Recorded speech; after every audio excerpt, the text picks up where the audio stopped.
Good morning, y'all. Well, it's morning for me. I don't know what time you guys are watching it. But welcome back.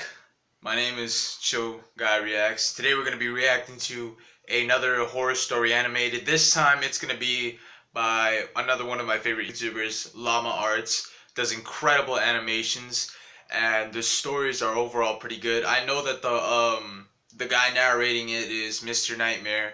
So Llama Arts, I think he just does the animations, but still, great videos. This one I really have never seen, or maybe I have. I don't think I have though.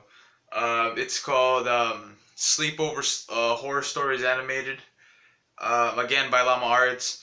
The link to the original video will be in the description, so if you guys want to check that out without watching it with me, you have the option to. If not, just look up Llama Arts, go subscribe to him, like his videos, do your thing, share them. But yeah, let's begin the video.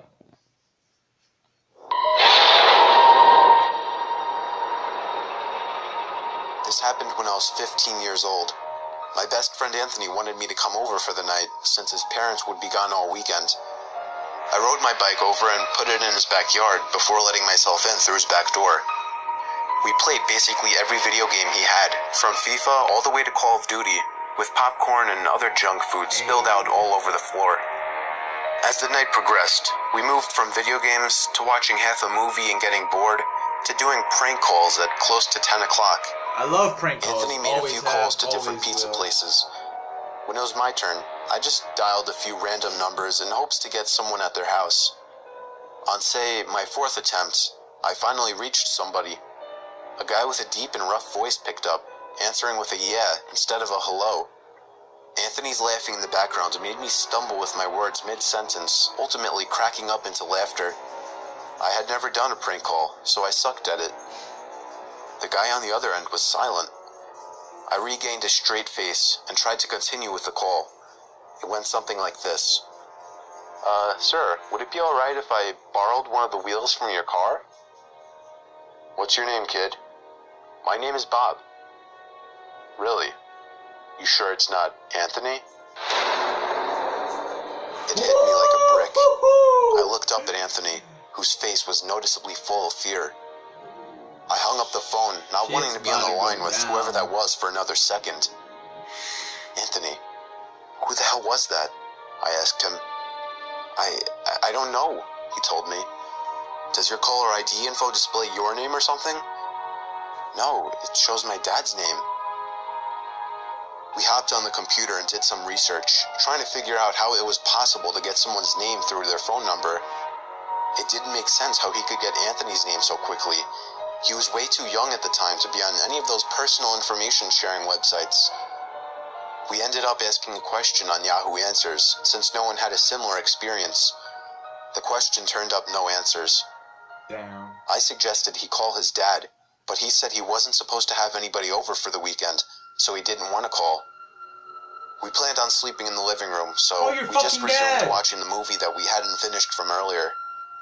Right after the phone call had left my mind, me and Anthony looked at each other when we heard his front storm door opening, and then the doorknob to the front door began to turn. It only was able to turn about halfway before the lock restricted it. Anthony turned off the TV, and I went over to the window to see who it was. I spread the blinds open. There was a tall guy standing outside. He noticed the blinds moving and turned to look at me. I practically threw the blinds back into place. Me and Anthony hid in the kitchen, listening for any more noises. We heard the sound of the gate to the backyard opening, as it was right outside the kitchen window. Hey. God damn it, I said. Sorry, it was my I forgot to shut the back door. Anthony urged me to run and shut it. I made it to the hallway leading to his back door, and froze. There was a silhouette standing outside the back door. I don't think he noticed me, but he was surely looking into the house. He opened the door and stepped inside. Oh, hell I tiptoed to the kitchen and motioned for Anthony to follow me upstairs. Go now, leave. We made it to his room as quietly as possible, pulling the door shut to avoid making any noise. We crawled under his bed. He had cloth covering the bottom of his bed, so you couldn't see anything under it unless you actually moved the cloth. The doors downstairs all opened, each one getting closer to the stairs. Thumps finally began up the stairs, and he was right outside the door now. The door to the room opened. I could hear Anthony's breathing. It was too loud.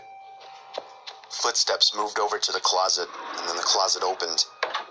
I could hear the coat hangers being slid around as the fabric of the jackets and coats rubbed against each other. Footsteps moved over to the bed and stopped. I felt like my heart was about to explode out of my chest. Anthony's breathing was too loud. I had to cover his mouth with my hand. There you go. Nothing but silence in the room now. We laid still for so long, I almost thought he wasn't even in the room anymore. I moved my hand away from Anthony's mouth and whispered in his ear, "You think we can make a run for it?" He was about to answer when the most disturbing, memory-haunting scream I'd ever heard filled my ears as Anthony was seemingly dragged out from under the bed. Whoa! I crawled out and saw him struggling with the man. I desperately looked around for anything to use as a weapon. Kill him! I settled with a screwdriver sitting on his nightstand. Stab him in the fucking I hurried neck. over to the man and drove the screwdriver into his back. He let go of Anthony as he let out a scream of agony, giving us time to get the hell out of the house. Running onto the road would give away our position too easily. It would take too long to make it to his neighbor's house. We dove for the tree line in the woods and took cover behind a bush, watching the house. The back door opened as the man stepped outside, looking around the backyard. If I was that guy, I would have He been then looked crying out like to a the bitch. woods. I felt his eyes pass me as he scanned through the tree line. It seemed that it was too dark for him to see us. I mean, obviously, Then it's nighttime. he turned his head back in our direction. What the fuck? I ducked behind the bush. "Joe, he's coming." "What?" How? "Dude, get up, we gotta run." He was right. The man was approaching us fast. How could he have seen us? We ran through the woods with the leaves crunching under us, giving away our position. Yes, night vision. When Anthony tripped over something, I crouched down with him, hoping we had Come run far on, enough. dude. You're doing some white girl shit. Not off even of, 20 seconds later, oncoming footsteps from the direction we were running from came fast. Look. They slowed down only 2 trees away from us as we lay face down in the leaves. Moments later, the footsteps take off in another direction. We waited until we could no longer hear them and took off back in the direction of the house. While running, over the sound of leaves crushing and my heavy breathing, I could swear I heard leaves crushing from behind us. We made it back to his backyard, into his house, and this time remembering to shut the back door. Call the cops. We were now able to call the police. Yeah, thank you. Anthony stayed on the line with them, while I patrolled the back windows, making sure nobody was out there. It was so dark, though, I couldn't see anything. So I did something that seems stupid today. I turned on his backyard lights, and immediately in the distance, over by the woods, I saw him, standing in front of a big tree. He turned off back into the woods and disappeared out of sight. That was the last time me or Anthony ever saw him. Fuck, dude?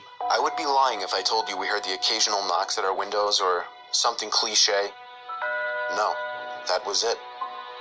5 years have passed and nothing has happened.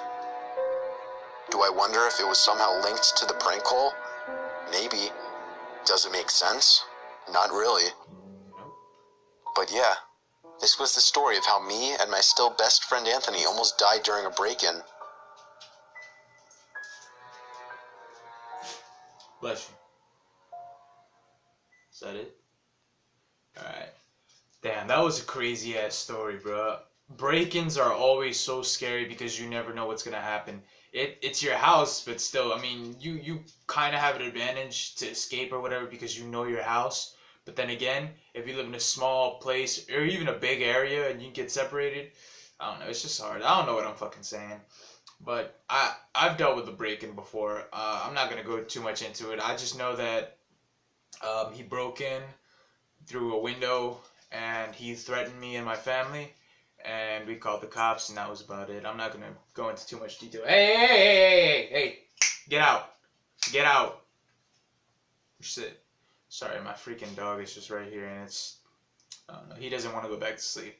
So, yeah, great video, Llama Arts. I'm going to check out more of your videos, because I do find them entertaining, and they're actually kind of scary. They're scarier than some of the other ones I've seen. So yeah, thank you guys for watching the video, and make sure to subscribe.